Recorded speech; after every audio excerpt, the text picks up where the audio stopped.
guys, so this week we're doing things a little differently where I asked you guys on Instagram to ask me questions that you were interested in knowing about me.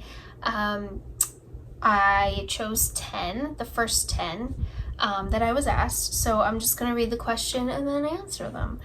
And you know what, a lot of the questions that I got were very similar, and so I'm kind of hoping that I answer a lot of your questions. Number one, how did you end up making fitness your career? So I was going through a really bad breakup, and the gym was like my way of getting over it.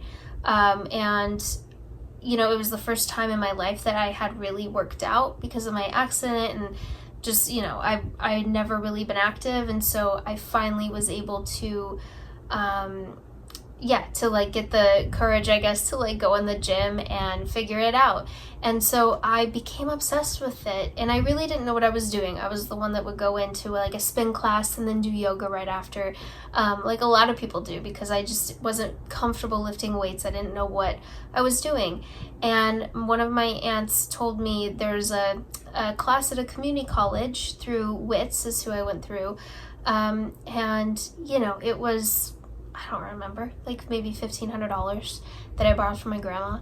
And she's like, you know, go take this class, even if it's just for yourself. And who knows, like I was kind of lost at the time because I had been doing photography and then moved to Arizona with a boyfriend and completely ditched my photography career, which was I was very successful at in LA, moved to Arizona and just had jobs that I didn't want to make a career. Like you could, you know, I didn't know what I was going to do. I was kind of lost when I moved back to California. But then, you know, because fitness became a passion of mine, my aunt said you should really just learn for yourself so you know what you're doing. And I realized that I'm not a school person, but it was the first time in my life that I didn't mind going to class, that I'd study every chance that I got throughout the day, and I became like really interested in the body, and so it kind of hit me, I should do this as a career because it's not going to suck to get up and like go to work every day. You know, it's actually something I enjoy doing.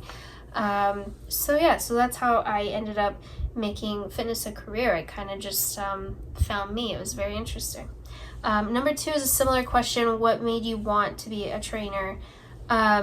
So like, you know, obviously, like I said, kind of becoming obsessed with it. I really didn't want to have a career or a job where I like hated going to work every day. I know people like that. I really didn't want to be that person. I wanted to enjoy what I do for a living, and I didn't want it to feel like work. So that's something that I, you know, learned as I went, like this is something I can do every day for the rest of my life, or at least, until my body, you know, gives out. But something that I could do for a long time, that I don't, you know, that doesn't feel like work, because I also really love people and I love helping people, especially like, you know, with stories, you know, I feel like I can relate to a lot of different people. And so when I see someone that reminds me of myself, I love to like encourage them and help them. And it's so rewarding to see them hit their goals or to help them with something. You know, some of my clients, like they have to work out for health reasons and stuff. And so it's really cool to see that they can get off certain medications, or they can walk, or, you know, not have to be in a wheelchair. It's not just about aesthetics, but just their lifestyle. And so I really enjoy helping people, and I think that also drives me every day to get up and do a good job at what I do. Okay, switching gears. Number 3, do you have any dating advice? The older I get, the harder it is. Girl, I hear you. I know a girl asked me this question. It's tough as we get older. I think me personally, it used like a 6-pack and a nice smile did it for me, and now that it doesn't, I need so much more than that. And so it does get a little harder as we get older, because we also get wiser and we know what we want and we're kind of more set in our ways. But my advice is, I mean, first of all, my dating life right now, oh my goodness.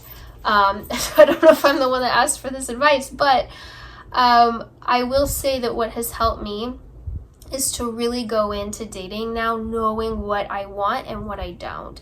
And I think that really helps because and not settling, you know, and not ignoring the red flags. So what has really helped me recently is to like go out with somebody and automatically say, nope, this is a deal breaker for me, this is a deal breaker for me, or this is a red flag, and get out, you know, and not waste my time. Because I think what is very easy to do is ignore the red flags or ignore your own wants and say, well, I guess I can look past that, or I can, you know, but at the end of the day, it's always going to come back to haunt you and be a problem, and maybe by then you've wasted 6 months of your life.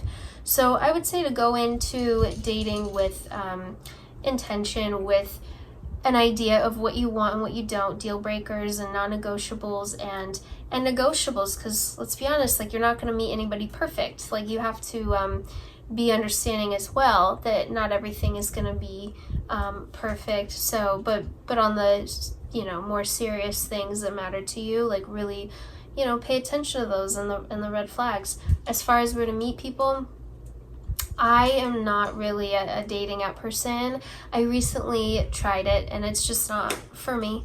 I like to meet people more organically, and I feel like, I don't know, I feel like being on apps and things sorry, I know it like it works for a lot of people and a lot of people have met on them, but I'm just more of I believe that like whatever's meant to be will be.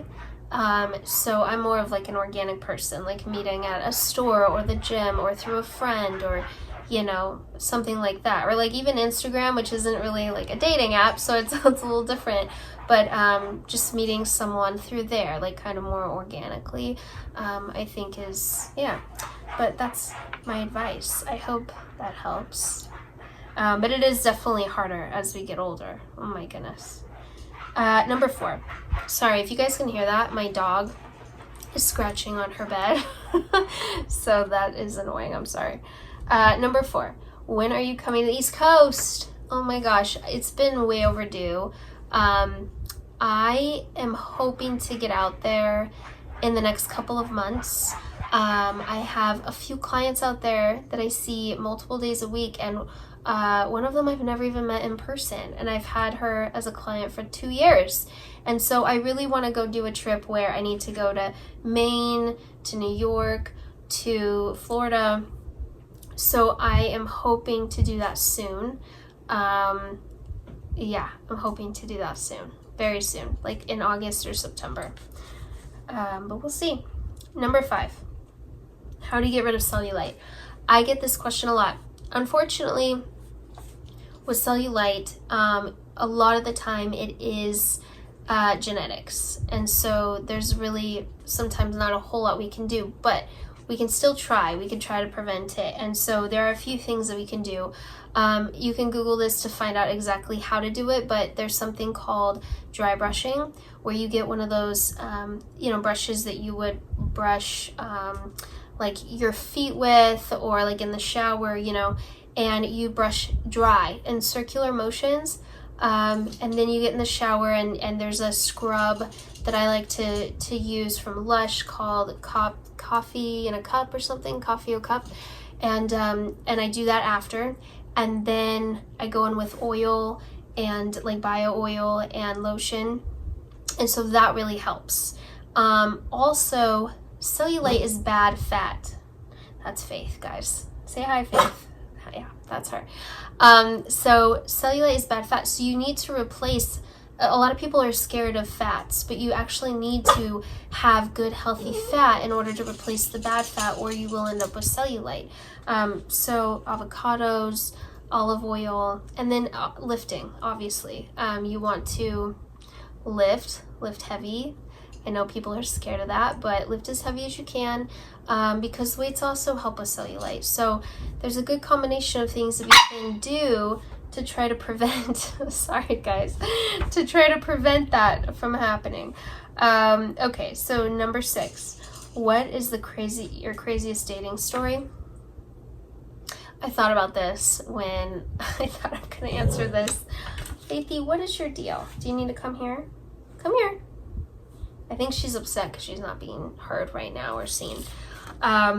Okay, so I would say my craziest dating story is, oh my gosh, I can't believe I'm, okay, so I had a client who was up for a promotion, and she really wanted this promotion, and her boss, the CEO of the company, he saw a photo of me and wanted to go out with me, and apparently she was not above whoring me out for a promotion.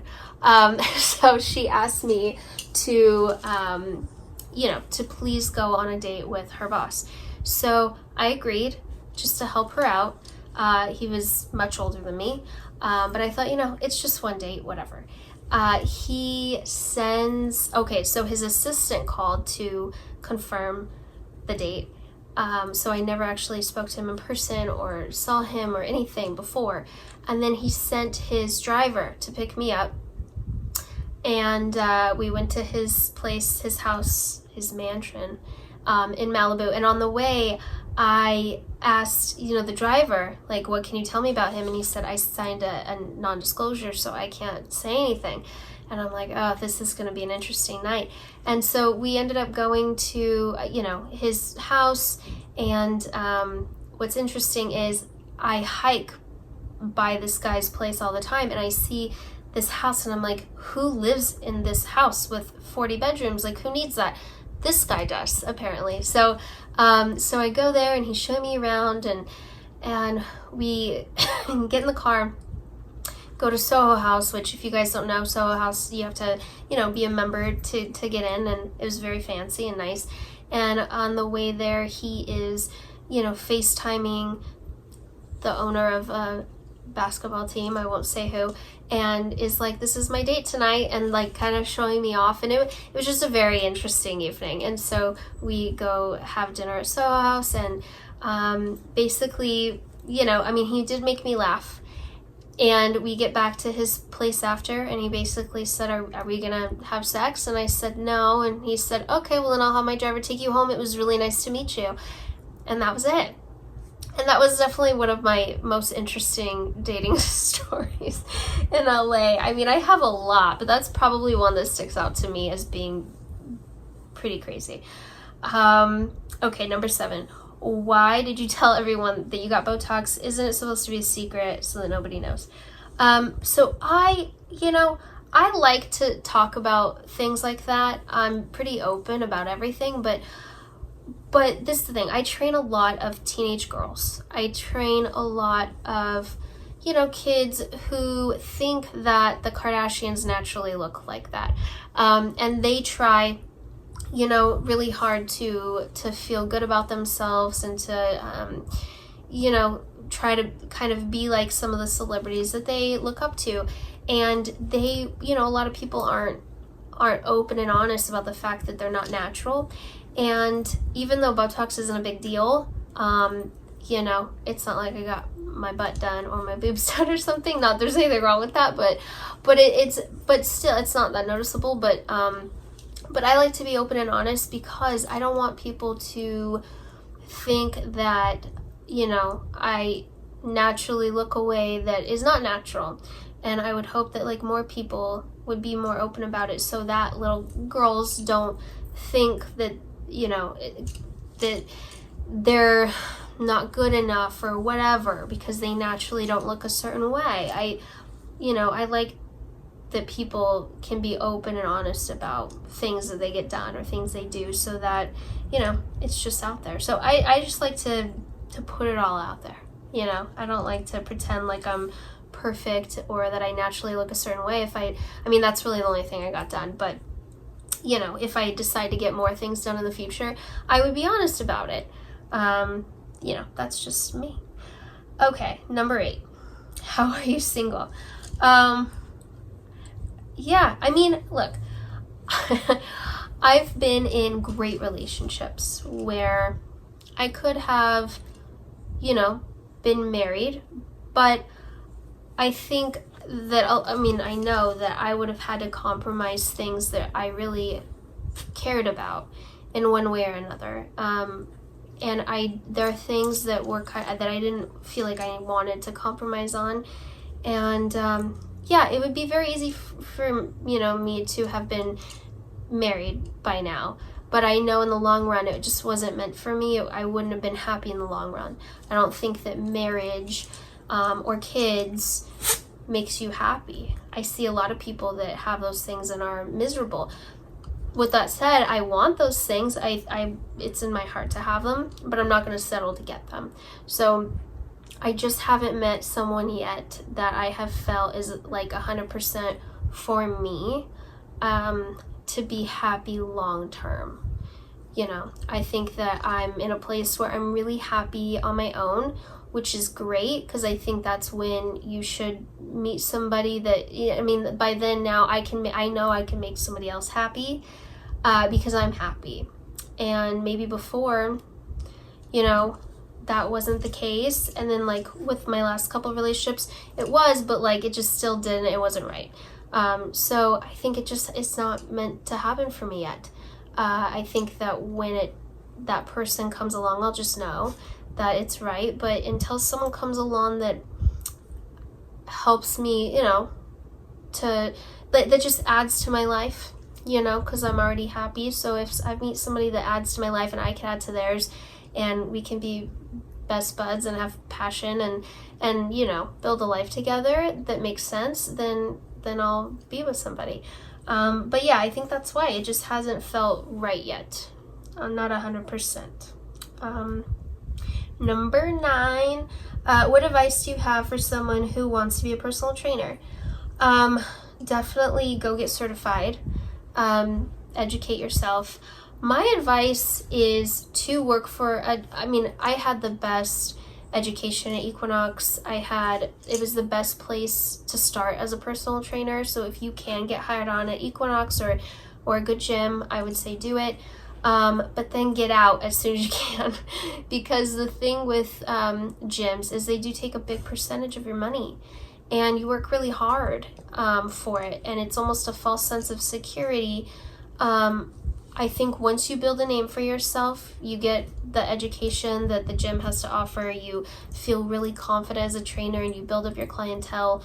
It's great, but then go out on your own, have private clients, go house to house, and, work for yourself. Because if you're going to do all the work, why are you splitting your money with somebody? Like, it just doesn't make sense. So I would say definitely pay your dues. Get your education, go work for a great gym, learn a lot from other trainers. You can always learn. I still learn. I've been doing this for almost 10 years. I still learn from other trainers. I still take classes. I keep up on my certification every 2 years, and I take new classes because science is always changing. And so, yeah, I would say continue to educate yourself and learn as much as you can from others, and then go out on your own and kill it. Yeah. Number 10, last one. We're almost done, guys. What do you do as a personal trainer that is different than other trainers? I guess that I think what this person was meaning is what makes me stand out from other trainers. I have worked with a lot of trainers, a lot of great ones and not so great ones. I think personally, what makes me stick out is, first of all, I'm a stickler for being on time. And by on time, I mean I'm 5 to 10 minutes early. I hate being on time, and late is unacceptable to me. And so I think the clientele that I work with, they're all very successful. All of them are very successful people. They're business people. I respect their time. They respect mine. And I think number 1, that is super important, to not be flaky, to not be late, to not cancel, to not show up. I always show up. I'm always on time. If for whatever reason something happens, it's out of my control, I'm always communicating. So I think that's number 1.